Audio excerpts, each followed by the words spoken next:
भगवान उद्धव जी को भेजते हैं कि उद्धव जाओ, आप हमारी गोपियों को समझाओ। जब भगवान श्री कृष्ण का संदेशा लेकर उद्धव जी आए वृंदावन, तो भगवान गोपियों से बात कर रहे हैं पत्र के द्वारा। सखियों, मेरी प्यारी गोपियों, तुम्हें पता है हम तुम्हें कितना याद करते हैं। तुम्हारे बिना ना यहाँ की हवा अच्छी लगती है, ना यहाँ के वृक्षों की छाया, ना खाना अच्छा लगता है, ना पीना। बस तुम्हारे प्रेम को ही हम याद करते रहते हैं। चूंकि आ नहीं सकते, जरासंध का आतंक है। भगवान श्री कृष्ण क्यों नहीं गए वृंदावन जानते हो? कह कर आए थे 2 दिन में आ जाऊंगा, पर गए नहीं। क्यों? क्योंकि जरासंध नाम का जो कंस का ससुर है, वह भगवान को मारना चाहता है। यदि उसे पता चल जाता कि गोपियां कृष्ण से बहुत प्रेम करती हैं, तो वह जरासंध फिर कृष्ण पर हमला नहीं करता, गोपियों को नुकसान पहुंचाता।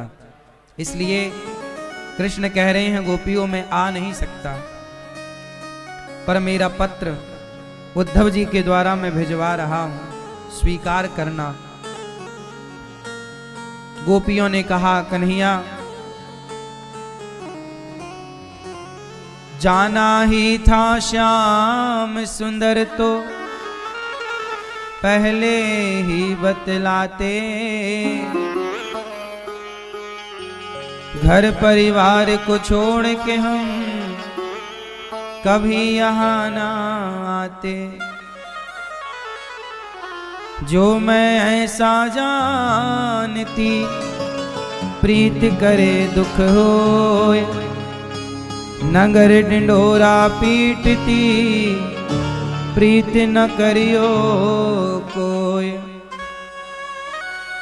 हे गोविंद, हमें पता होता कि तुम हमें बीच में छोड़ दोगे तो हम तुमसे प्रेम क्यों करती, लेकिन अब तुम नहीं आओगे तो क्या करें कन्हैया। तुम्हारे बिना, तुम्हारे प्रेम के बिना हम जी भी तो नहीं सकती। अच्छा एक काम करती हैं, अब हम मर जाती हैं। एक सखी बोली, अच्छा अब कृष्ण बोल रहे हैं कि वो नहीं आएंगे, चलो हम मर जाते हैं। तब उद्धव जी ने कहा, नहीं नहीं, वो अभी नहीं आ रहे हैं, आगे आएंगे। अच्छा आएंगे, कृष्ण आएंगे, ये इंतजार में गोपियां 100 वर्ष तक इंतजार करती रही। इंतजार, देखो गोपियां बनना कितना कठिन है। आजकल लोगों को महीना भर इंतजार नहीं होता, साल 2 साल इंतजार नहीं होता, लेकिन गोपियां कृष्ण के इंतजार में 100 वर्षों तक पलकें बिछाए खड़ी रहीं। वो इंतजार गोपियों को इतना मजबूत कर दिया कि आज युगों युगों के बाद भी हम सब गोपियों की गाथा सुन रहे हैं। गोपियों की गाथा क्या है? गोपियों को क्यों याद किया जाता है? प्रेम के कारण। हम कृष्ण और गोपियों के प्रेम की याद करते हैं। जैसे गोपियां भगवान से प्रेम करती हैं ना, ऐसा ही प्रेम हमें करना चाहिए। भगवान कैसे मिलेंगे? कोई पूछे कि ईश्वर कैसे मिलते हैं, तो गोपियों की तरह प्रेम करोगे तो भगवान मिल जाएंगे।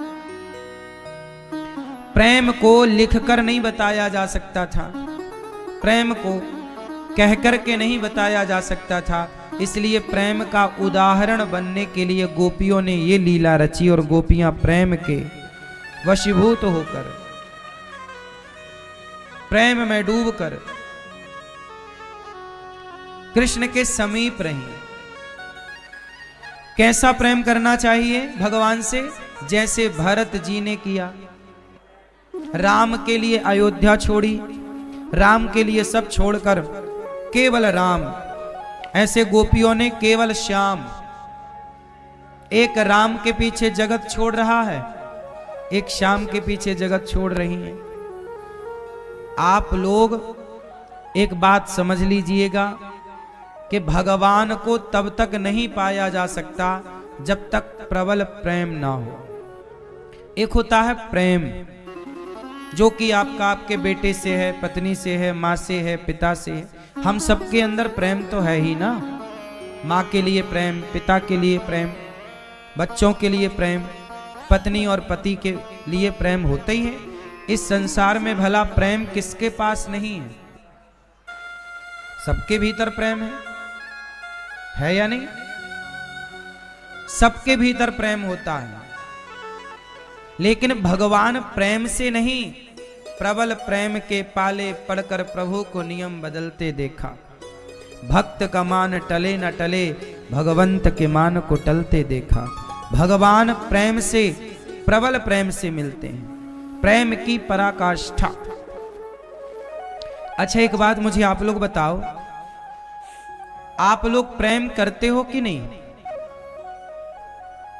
क्यों? बेटा से, बेटी से, परिवार से, संसार के लोगों से कितने लोग प्रेम करते हैं? बेटी, बेटा, परिवार से जो प्रेम करते हैं संसार से, वो हाथ उठा के बताएं। प्रेम करते हो? क्यों? आप प्रेम किससे करते हो? परिवार से। ये बताओ, आप प्रेम करते हो परिवार से, तो आप क्यों प्रेम करते हो? उसके पीछे की वजह क्या है? आपका क्या स्वार्थ है आपके प्रेम में? बताओ, पूछ रहे हैं। आप बेटे से क्यों प्रेम करते हो? स्वार्थ है या बिना स्वार्थ के? बोलो बोलो। हैं? आप लोग भी ना अपने बेटे से प्रेम करते हो ना, तो फोकट में नहीं करते, स्वार्थ से करते हो। स्वार्थ होता है कि हमारा बेटा बुढ़ापे में हमारा सहयोग करेगा, पैसे कमा कमा के देगा, हमारी इज्जत करेगा। तुम्हारी इज्जत ना करे तो तुम अपने बेटे को गालियां देने लग जाते हो, फिर कहां चला जाता है प्रेम?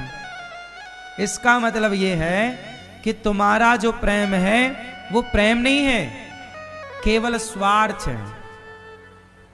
बेटा से, बेटी से